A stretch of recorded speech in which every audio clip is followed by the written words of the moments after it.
우리 교회 다음 세대인 우리 어린아이들 또 청소년들, 그 아이들 청소년들을 붙들고 10년을 목회하신 거고 20년을 목회한 겁니다. 근속으로 쉬지 않고 그렇게 하신 것, 하나님께 그렇게 또 귀하게 쓰임 받으셔 오고 계시고요. 또 앞으로는 30년, 40년 근속할 수 있기를 바랍니다. 축복합니다. 여기 계신 우리 예배드리는 모든 분들도 또 우리 이 시대 어린아이들 다음 세대 중요하잖아요. 하나님 마음 주시며 교사로 섬기시고 또 헌신하셔서 그렇게 주님께 쓰임받으시기를 주님으로 축복합니다. 성경 전체를 여러분 읽어보시면 또 지금 여러분 머릿속에 성경 전체의 내용을 한번 이렇게 생각해보면 그 곳곳에 하나님께서 하나님께 감사하라, 여호와께 감사하라, 여호와께 감사의 제물을 드려라, 감사의 제사를 드려라, 항상 감사하라, 범사에 감사하라, 이런 하나님의 명령이 있는 것을 우리가 생각할 수 있습니다. 하나님의 그런 명령과 메시지가 있음에도 우리는 참 감사하며 살지를 못해요. 감사하며 사는 것이 너무나 우리에게 힘듭니다. 왜 그런가? 우리가 너무나 교만하기 때문에. 전능하신 하나님이 계심에도 불구하고 우리는 그 하나님 앞에서 교만한 존재여서 그래서 참 감사하지 못하는 것 같습니다. 하나님이 정말 어떤 분이신지, 하나님 앞에 나는 누구인지, 하나님 앞에 아무것도 아닌 존재이고 불명이나 날아갈 수밖에 없는 먼지요 티끌에 불과한 존재라고 하는 것을 깨닫고 인정하면 그러면 감사할 수 있습니다. 그 깨달음과 그 믿음이 저와 여러분 가운데 생기기를 또 넘치기를 주님의 이름으로 축복합니다. 올해도 변함없이 맥주감사주일 7월 첫 번째 주일을 맞이했는데 올해는 특별한 맥주감사주일입니다. 여러 가지 의미가 있겠지만 코로나19 상황 속에서 맥주감사주일을 맞은 것이 정말 특이합니다. 특별합니다. 여러분 다 마스크를 쓰고 계시죠? 영천제일교회에 하나님이 보내셔서 한 달 반 정도 여러분 마스크 착용하지 않은 모습으로 만났습니다. 예, 진짜 파악하는데 정신이 없고 한 번 봐도 모르고 두 번 봐도 잘 모르겠고 그러던 상황에 이제 마스크를 우리가 쓰게 됐어요. 그래서 이제 요람 열심히 보면서 어디 신문 관련 막 찾아보고 이렇게 하고 있는데 그렇게 하면서 5개월여 이상 이렇게 코로나 속에 전반기가 다 지나고 또 감사주일을 맞았습니다. 분명히 힘들고 어렵고 그런 일이 있었지만 그 속에 하나님께서 주신 은혜가 참 많았습니다. 저는 그렇게 고백합니다. 여러분 어떻습니까? 이 어려운 상황이지만 분명히 여러분 삶 속에 하나님이 가까이 역사하셨고 삶의 소중함을 깨닫게 하여 주셨고 또 특별하신 은총으로 여러분 삶 속에 구체적으로 역사하셨을 것이라고 믿습니다. 그런 마음을 가지고 하나님께 이 시간 예배하며 같이 나아가는 것이었으면 좋겠습니다. 서양의 격언 중에 이런 말이 있습니다. 세상에서 가장 가르치기 어려운 수학 문제는 하나님이 주신 복을 세어보는 것이다. 하나님이 주신 복을 세라고 하는 것, 그것이 어렵다는 것입니다. 왜 그러냐면 그만큼 하나님께서 우리에게 베풀어 주신 하나님의 복이 많다는 것이죠. 셀 수 없을 정도로 많다고 하는 것이고 또 한편 다른 의미는 하나님이 그렇게 많은 복을 주셨음에도 사람들이 깨닫지 못하고 있다 하는 것입니다. 실제로 여러분 우리의 삶을 돌아보면 하나님께서 우리에게 베풀어 주신 은혜가 너무나 많습니다. 문제는 내가 하나님이 주신 그 복을 볼 수 있는 눈이 열려 있느냐 그렇지 않느냐 하는 것입니다. 어떤 사람은 하나님이 베풀어 주신 것, 하나님이 일하시는 것을 볼 수 있는 믿음의 눈이 열려서 그것을 보고 늘 감사하는 사람이 있습니다. 그러나 아무리 하나님이 역사하셔도 그것을 못 보는 사람이 있죠. 이 눈을 뜨는 것, 믿음의 눈을 뜨는 것은 내 육안의 눈을 뜨듯이 내가 뜰 수 있는 것이 아닙니다. 하나님께서 뜨게 해주셔야 하는 것입니다. 그래서 우리가 늘 겸손히 하나님 앞에 나아가야 되는 것이죠. 한 젊은 수도사가 어느 수도원에 들어갔습니다. 이 수도는 평생 침묵하는 수도원인데 그 수도원에 들어갔습니다. 그리고 이제 5년 정도의 시간이 지났습니다. 5년, 굉장히 많은 시간이죠. 수도원장이 이 젊은 수도사를 불러서 이야기합니다. 5년 만에 이야기하는 거죠. 이제 한마디 해도 됩니다. 하니까 이 젊은 수도사가 고민한 끝에 한마디를 합니다. 침대가 딱딱해요. 그래서 이 수도 원장은 5년 만에 한 이야기니까 그 말을 듣고 침대를 새 것으로 바꾸어 주었습니다. 그로부터 또 5년이 지났습니다. 이제 10년이 되었고 그때 수도 원장이 또 수도사를 불러서 이야기합니다. 이제 한마디 할 수 있습니다. 한마디 하십시오. 그랬더니 입을 열어서 이야기합니다. 음식이 차갑습니다. 그리고 또 수도 생활을 계속하면서 또 5년이 지났어요. 15년 됐습니다. 수도 원장이 또 수도사를 불러서 이야기합니다. 이제 한마디 더 하십시오. 말을 해보세요. 그러니까 수도원 생활이 불편합니다. 수도원장이 이야기합니다. 당신은 평생 불평만 하는 사람이군요. 이 말이 이 수도사만 들어야 하는 말이 아닌 것 같습니다. 사람들이 다 그렇죠. 사람들이 참 불평을 많이 합니다. 사람은 입을 열면 그 입에서 불평이 나오는 것 같습니다. 불평은 불평을 낳고 불평하는 사람 옆에 또 불평하는 사람이 생기고 마치 전염병처럼 이 불평은 계속해서 번져갑니다. 불평하는 사람에게는 계속 불평거리가 보입니다. 어쩌면 그것이 사단이 이끌어가는 것이죠. 불평의 시각으로, 부정적인 시각으로 바라보면 계속해서 그것을 보게 되고 불평 때문에 자기 자신이 해를 입을 뿐 아니라 자기 주변에 있는 사람들에게도 해를 끼치게 되는 것입니다. 어느 심리학과 교수가 미국의 아칸소 대학 심리학과 교수인데 이 불평에 대해서 연구를 했습니다. 그리고 이렇게 이야기했습니다. 좀 재미있는 이야기를 했는데 화가 난다고 해서 불평하는, 그대로 쏟아내고 불평하는 습관을 갖는 것은 마치 밀폐된 엘리베이터 안에서 무엇을 하는 것 같다고 했을까요? 방귀를 뀌는 것 같다. 그렇게 이야기를 했습니다. 여러분 생각을 해보십시오. 밀폐된 엘리베이터 안에서 방귀를 뀌면 그렇게 불평을 쏟아내버리면 처음에 자신은, 그 사람은 시원합니다. 그러나 금세 그 주변의 사람들이 괴로워지고 결국엔 자기까지도 괴로워지는 것입니다. 어떤 분이 현대에 대해서, 지금 살던 우리의 시대에 대해서 연구하면서 이런 이야기였습니다. 지금 이 현대는 잃어버린 것이 참 많다. 정말 좋은 것인데 잃어버린 것이 너무나 많다. 그 중에 하나가 감사다. 이런 이야기였습니다. 여러분 주변을 한번 돌아보면 신앙생활을 하고 있던 그렇지 않던 감사하며 사는 사람이 그렇게 많지가 않은 것 같습니다. 특별히 지금 이 시대에 이렇게 어려운 소식들 계속해서 들어오고 있는 상황 속에 불평하고 마음에 답답하고 두려움 가운데 있는 사람들이 많아서 그럴 수 있겠죠. 신약성경 디모데후서 3장에 보면 바울이 마지막 때에 대해서 이렇게 이야기했습니다. 말세에 고통하는 때가 이르는데 사람들이 자기를 사랑하고 돈을 사랑하고 교만하고 부모에게 거역하고 비방하고 그리고 감사하지 않는다.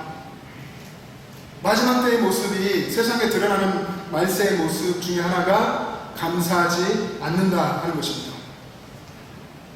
세상의 모습에 대해서, 하나님이 없는 세상의 모습에 대해서 이야기한 것이지만 그런데 생각할수록 더 마음이 아픈 것은 세상만 그런 것이 아니라, 세상 사람들만 그런 것이 아니라 신앙인도 그다지 다르지 않아 보인다는 것입니다. 10가지, 100가지, 1000가지 내 주변에 다 감사할 일인데 어쩌다가 한 가지 내 마음에 들지 않고 내 생각대로 되지 않고 내 뜻대로 되지 않고 내가 만족스러워하지 않은 그런 일이 생길 때에 그것에 대해서 불평하고 화를 내고 그것을 그렇게 크게 보는 것, 그것이 우리들의 모습이고 또 저의 모습입니다. 믿는 사람 중에도 그렇게 세상 사람처럼 똑같이 불평하고 원망하고 감사를 잃어버리고 그래서 신앙이 메말라가는 그런 모습으로 살고 있다 하는 것입니다. 옛날에 일본의 신앙이 굉장히 뜨거웠었던 때가 있습니다. 아주 오래전이지만 그때 우치무라 간조라고 하는 신학자가 있었는데 그분이 감사를 잃어버린 사람들에 대해서 아주 큰 경고의 메시지를 남겼습니다. 무엇이라 이야기했냐면 하나님께 저주가 있다면, 하나님은 사람을 저주하진 않으시지만 세상을 저주하지 않지만 하나님께 만약에 저주가 있다고 한다면 그것은 질병도 아니고 실패하는 것도 아니고 또 배신당하는 것도 아니다. 만약에 하나님께 저주가 있다면 세 가지를 이야기할 수 있는데, 첫 번째는 아무리 믿으려고 해도 믿어지지 않는 것. 그리고 두 번째는 아무리 성경을 읽어도 하나님의 말씀이 들리지 않는 것. 그리고 세 번째, 아무리 감사하려고 해도 감사가 안 되는 것. 이것이 하나님 주시는 저주다, 이렇게 이야기를 했습니다. 감사를 굉장히 중요하게 본 것입니다. 믿음의 사람에게 믿음 정말 중요하죠. 믿어야 됩니다. 믿어져야 되고, 그리고 하나님의 말씀을 붙들면 그 속에서 하나님의 음성이 들리고 하나님이 주시는 메시지가 깨달아져야 할 것입니다. 그만큼 중요한 것이 믿음의 사람이 감사하는 거라, 그렇게 이야기한 것입니다. 오늘 우리가 읽은 골로새서 2장에서도 바울이 이야기하죠. 감사함을 넘치게 하라. 감사하라. 감사함을 넘치게 하라 이야기합니다. 오늘 본문을 우리 다시 한번 읽어보겠습니다. 자막을 보시면 같이 읽습니다. 시작. 그러므로 너희가 그리스도 예수를 주로 받았으니 그 안에서 행하되 그 안에 뿌리를 받으며 세움을 받아 교훈을 받은 대로 믿음에 굳게 서서 감사함을 넘치게 하라. 아멘. 그러므로 너희가 그리스도 예수를 주로 받았으니, 예수 그리스도를 마음의 구주로 모시고 나의 주인으로 모시고 너희가 살고 있으니, 여러분도 그러시죠? 예수님을 여러분 마음에 모시고 나의 주님입니다, 나의 왕이십니다, 여러분 고백하시죠? 그러면 예수 그리스도 안에서 행하라 하는 것입니다. 예수 그리스도 안에 뿌리를 받고 뿌리를 세우고 그 안에서 세움을 받아서 믿음에 굳게 서라. 그리고 주님께 대해서 감사함이 넘치게 하라. 감사함을 넘치게 하라. 늘 감사하라. 그렇게 말씀하고 있습니다. 바울이 주는 이 편지의 내용이 굉장히 힘이 있고 또 희망적입니다. 그런데 이 골로새서를 쓴 이때의 바울은 로마 감옥에 갇혀있는 상황이었습니다. 자유가 없는, 죄수로 감옥에 갇혀있는 그런 상황에 편지를 쓴 것입니다. 옥중서신 중에 또 빌립보서가 있습니다. 빌립보서도 하나님께 감사하는 메시지가 많이 있고 또 기뻐하는 메시지가 많이 있습니다. 주 안에서 항상 기뻐하라. 내가 다시 말하노니 기뻐하라. 이런 희망적인 메시지를 감옥에서 다 쓴 겁니다. 어떻게 그렇게 할 수 있을까? 아무리 믿음이 좋아도 그렇게 힘든 그 감옥 속에서, 그 고통 가운데에서 어떻게 감사하라. 자신도 감사하지만 편지를 쓰며 목회했던 많은 사람들에게 감사하라, 감사함을 넘치게 하라, 범사에 감사하라. 어떻게 그렇게 할 수 있었을까? 오늘 우리가 읽은 본문의 내용을 한번 더 생각해 보시면, 바울이 그가 예수님 안에 뿌리를 내리고 있었고 예수님이 그 마음 안에 있었기 때문에 그가 감사할 수 있었던 것을 우리가 볼 수 있습니다. 예수님 안에 그가 있고 그 바울 안에 예수님이 계셨기 때문에, 그가 예수님을 모시고 있었기 때문에 감사할 수 있었고, 그 구원의 감격을 가지고 성도들에게 너희도 주 안에 살며 감사하여라, 감사를 넘치게 하라 라고 명령할 수 있었던 것입니다. 사랑하는 영천제 가족 여러분, 오늘 이 감사주를 맞아서 여러분의 마음속에 이 구원의 감격이 새로워지기를 주님의 이름으로 축복합니다. 그리고 이 구원의 감격이 앞으로 여러분의 인생 속에서 한 번도 흔들리지 않고 그 구원의 감격 속에서 늘 살아가게 되기를 주님의 이름으로 축복합니다. 오늘 편지를 쓴 사도 바울뿐 아니라 초대교회 모든 성도들의 특징은 감사하는 것이었습니다. 오늘 본문의 표현으로 하면 믿음에 굳게 서서 감사함을 넘치게 하는 것이었습니다. 그리고 범사의 모든 일에 감사하는 것이었습니다. 그냥 감사함으로 서로를 대했고, 감사함으로 고난도, 환난도, 핍박도 다 이겨냈습니다. 감사함으로 서로의 필요를 채워주며 사랑을 나누었고, 감사함으로 이웃을 섬겼습니다. 심지어는 많은 순교사들을 보면 순교를 당하는 그 순간에도 감사하며 찬양하며 하나님의 이름을 노래하면서 그렇게 그들은 순교를 당했습니다. 왜 그렇게 할 수 있었냐? 그들이 이미 그들의 죄로 인해서 저 지옥불에 떨어질 수밖에 없는 존재임에도 불구하고 주님께서 대신 십자가에서 죽어주셔서 나를 그 죽음의 우정에서 건져내셔서 하나님의 자녀가 되게 하셨다는 것. 그래서 하나님 나라 천국을 바라며 살게 하셨다고 하는 그 구원의 감격이 그들 안에 너무나 커서 그 십자가의 그 뜨거운 사랑 때문에 그들은 순교의 상황까지도 감당하고 하나님 나라 먼저 가게 되면 감사하면서 그 상황들 속에서 하나님께 감사하며 찬양할 수 있었던 것입니다. 우리가 즐겨 부르는 찬송가 305장 어메이징 그레이스, 나 같은 죄인 살리신, 이 찬송시를 작사한 사람이 존 뉴턴이라고 하는 목사님인데요. 이분은 이제 과거에는 전혀 예수님과 관련 없는 그런 삶을 살았습니다. 그가 이제 죽음을 앞두고 그런 이야기 했습니다. 내 묘비에, 내가 죽거든 나의 묘비에 이렇게 써주십시오 하고 이야기했는데 그 내용이 이렇습니다. 한때 이교도였으며 탕자였고 아프리카 노예상이었던 존 뉴턴은 우리 주 예수 그리스도의 풍성하신 긍휼로 말미암아 용서받고 크게 변화되어 마침내 성직자가 되었으며 자신이 그토록 오랫동안 부인했던 바로 그 믿음을 전파하며 버킹엄에서 16년간, 올리브에서 27년간을 섬겼다. 그는 평생 구원받은 은혜에 감격하며 살았다. 이렇게 써달라고 이야기한 것입니다. 그가 변화되어서 구원받은 감격으로 예수 그리스도의 용서하신 풍성하신 긍휼로 말미암아 그가 용서받아서 구원받은 감격으로 평생을 살았다라고 하는 것입니다. 존 뉴턴 목사님이 늘 마음속에 품었던 이 구원의 감격, 그 구원의 감격이 여러분 가운데 늘 있기를 소망합니다. 우리 주변에 보면 저는 그래요. 여러분도 아마 그러실 겁니다. 우리보다 훨씬 더 뛰어난 사람들, 우리보다 훨씬 더 잘난 사람들, 하나님이 붙으시면 잘 쓸만한 사람들이 얼마나 많습니까? 우리 눈을 볼 때에. 그럼에도 하나님 모든 것을 아심에도 불구하고 여러분을 택하여 주셨고 여러분을 붙드셨고 여러분을 구원해 주셔서 하나님의 자녀로 살게 하시고 오늘 이 예배의 자리, 은혜의 자리까지 나오게 하셨습니다. 그게 왜 은혜입니까? 무슨 이유가 저에게 있겠습니까? 제가 누구보다 잘난 것이 아니고 제 공로가 하나도 없고 다 하나님의 전적인 은혜인 것을 우리는 고백합니다. 그 하나님의 은혜를, 전적인 하나님의 은혜를 여러분들이 기억하고 그 구원의 감격을 평생 간직하며 살아갈 수 있기를 바랍니다. 그럼 여러분의 마음과 입술에서 하나님을 향한 감사가 늘 끊이지 않을 것입니다.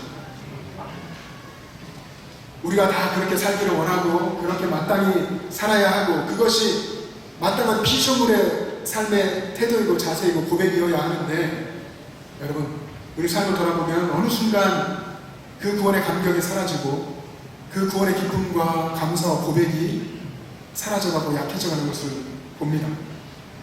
신앙생활이 어느 순간 메말라지고 내 안에 어느 순간 예수님이 안 계신 것 같은 그런 느낌을 받게 되고 예수님은 어디 계신가? 내가 지금 정말로 나의 주님으로 내가 사랑하며 살고 있는가 하는 의문이 생길 때가 있습니다.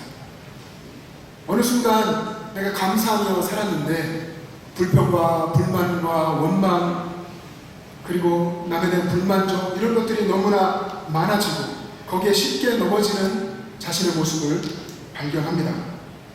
힘들고 괴로워서 어려우니까 화가 나니까 그렇게 한다고 생각하고 그렇게 살아가면 내 주변에 가까이 오셔서 여전히 일하고 계시는 하나님, 그 하나님이 분명히 내 곁에 계셔도 우리는 그것을 보지 못합니다. 그 시험에 빠져서 하나님이 계심에도 하나님이 계시지 않은 것처럼 살아가는 우리들의 모습이 된 것을 우리는 문득문득 깨닫게 됩니다. 어쩌면 지금 이 시간 예배의 자리에 나오신 분들 중에도 그렇게 괴로운 시간을 보내고 하나님께 답답해서 기도하고 계신 분도 계실 겁니다. 그럼 하나님께서는 그런 상황 속에서도 풍성하신 긍휼을 베푸시고 하나님의 사랑의 손길을 뻗으셔서 우리를 붙잡아 주시고 회복시켜 주시고 새롭게 해주시는 줄로 믿습니다. 그것이 하나님의 은혜임을 여러분들이 기억하시기를 원합니다. 우리가 지금 고난을 당하고 있다면 내가 생활하는 것, 경제적인 이런 부분을 넘어서서 내 심령에 고난과 근심과 걱정 속에 있다고 한다면 그 상황이 하나님께 가까이 나아갈 수 있는 기회임을 여러분 기억하시길 바랍니다. 하나님께서는 그 고난까지도 사용하셔서 하나님께 더 가까이 나아가기를 원하시고, 그것을 통해서 우리가 믿음에 굳게 서서 하나님께 감사하는 사람으로, 감사함을 넘치게 하는 사람으로 서기를 원하시는 줄로 믿습니다. 그래서 여러분의 상황과 관계없이 늘 내 곁에 일하시고 나를 사랑하시는 하나님을 기억하시고 붙드시기를 바랍니다. 제가 좋아하는 구약의 사건이 있는데 역대하 20장의 이야기입니다. 이 말씀을 생각하면 저는 제가 그 속에 들어가 있었으면 어땠을까, 그 감격이 어땠을까 이런 생각을 하는데요. 역대하 20장에 보면 유다 백성들에게 정말 큰 위기가 닥칩니다. 여호사밧 왕을 중심으로 이 나라가 평안하게 있었는데 연합군이 쳐들어오는 것입니다. 모압과 암몬과 세일산 주민들과 주변의 연합군들이 다 하나가 되어서 이 유다를 물리치겠다고 그렇게 쳐들어오는 것입니다. 이 위기 앞에서 여호사밧 왕은 하나님 앞에 엎드려 기도하고 모든 백성들에게도 금식하며 기도하라고 명령했습니다. 온 나라에 명령한 것입니다. 그래서 모든 백성들이 하나님 앞에 나아가서 다 금식하며 왕과 백성들이 다 그렇게 기도했습니다. 그때 하나님께서 말씀하십니다. 두려워하지 말고 내일 그들을 맞아 나가라. 하나님께서 구원하실 것이다. 너희는 그것을 보게 될 것이다 라고 말씀하셨습니다. 다음날 이른 아침에 여호사밧 왕이 백성들과 논의하고 토론하고서 찬양대를 세웠습니다. 찬양할 만한 사람들을 뽑아서 맨 앞에 찬양대를 세워서 찬양대를 앞세워 그 적군들을 향해서 나아갔습니다. 믿음을 선포하며 하나님을 신뢰하면서 찬양대가 찬양하며 나갔습니다. 찬양하며 나아갈 때에 하나님이 역사하셨죠. 그 노래와 찬송이 시작될 때에 하나님의 복병이 일어나서 그들을 다 물리쳤습니다. 이때 찬양대가 찬양한 노래의 가사 내용이 성경에 기록되어 있습니다. 여호와께 감사하세 그의 인자하심이 영원하도다. 이 찬양을 했다고 성경에 기록되어 있습니다.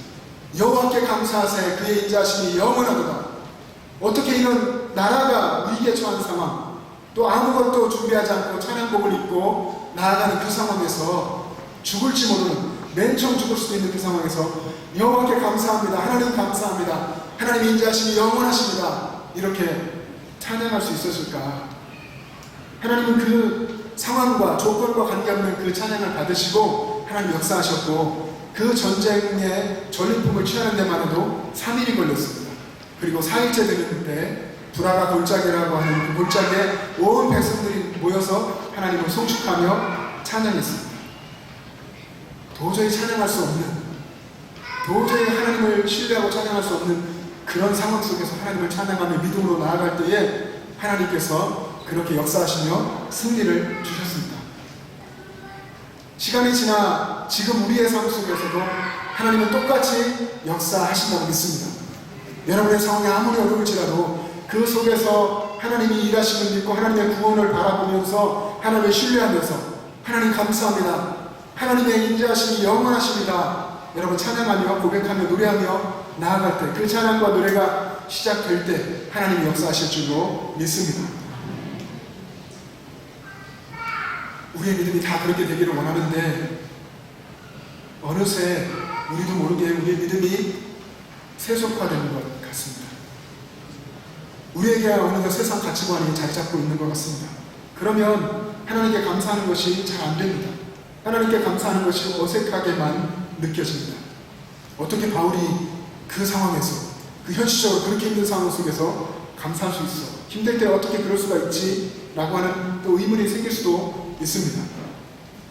그러나 우리가 예수님 안에 있기를 힘쓰고 예수님을 바라보고 우리의 삶 속에서 나를 위해서 십자가에서 죽어주신 예수님의 십자가를 정말 보려고 하고 나도 그 안에서 죽기를 고백하며 그렇게 순종하며 살려고 애쓸 때에 하나님께서 우리의 막혀있던 눈을 열어주시고 귀를 열어주실 줄로 믿습니다.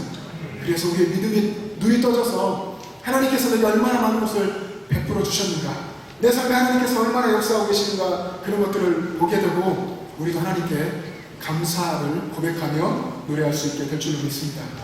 하나님의 선하신 손길 아래에 여러분의 인생이 있습니다. 하나님의 인자하심 아래에 여러분이 있습니다. 하나님의 선하심과 인자하심을 믿고 늘 주님 안에 감사함으로 살아갈 수 있기를 주님으로 축복합니다. 이번 감사주일에 여러분의 감사가 회복되기를 원합니다. 예수님을 바라보십시오. 예수님의 십자가, 여러분을 위해서 모든 것을 내어주신 예수님의 십자가를 바라보시고 구원의 감격이 새로워지기를 원합니다. 감사만이 우리가 살 길입니다. 감사를 잃어버리면 우리의 신앙이 메말라지고 하나님과의 관계가 멀어집니다. 우리가 창조주 하나님 앞에서 티끌 같은 아무것도 아닌 존재인 것을 여러분이 깨닫고 그것이 깨달아지고 그래서 하나님 앞에 내가 엎드릴 수밖에 없고 하나님께 찬양을 올려드리고 송축하고 감사할 존재라고 하는 것을 기억하고 붙든다면 여러분의 삶이 새로워질 것이고 하나님의 역사하심이 여러분 삶 가운데 분명하게 보일 것입니다. 그 감사가 여러분 삶에 있으면 여러분이 불평으로 빠지고 또 원망하게 되려고 해도 그렇게 할 수가 없습니다. 하나님이 붙드시고 하나님의 역사가 보이기 때문에 여러분 찬양하고 성축하고 감사하는 삶을 살게 될 것입니다. 시편 50편 23절에 보면 하나님께 감사로 제사하는 자가 하나님을 영원롭게 한다고 했습니다. 여러분 오늘 이후 여러분의 삶 현장으로 나아가서 살아갈 모든 삶 속에서 하나님께 감사하시기 바랍니다. 감사로 하나님께 예배하고 감사로 하나님께 영광 돌리고 영원롭게 하시는 여러분 되시기를 주님의 이름으로 축복합니다. 기도하겠습니다. 사랑의 주님, 주님의 은혜를 감사합니다. 하나님의 은혜가 아니고선 살아갈 수 없는 연약하고 부족하고 아무것도 아닌 존재임에도 불구하고 스스로 교만하여서 나 자신을 내세우며 불평하며 불만하며 살아왔습니다. 주님 우리를 긍휼히 여겨주시고 주님의 성령으로 오셔서 우리를 새롭게 하여 주시고 하나님의 역사하심을 보게 하시고 구원의 감격을 새롭게 하여 주셔서 늘 주님께 감사하며 감사함을 넘치게 하는 우리들 되게 하여 주시옵소서. 우리의 주님 되신 예수 그리스도의 이름으로 기도하옵나이다. 아멘.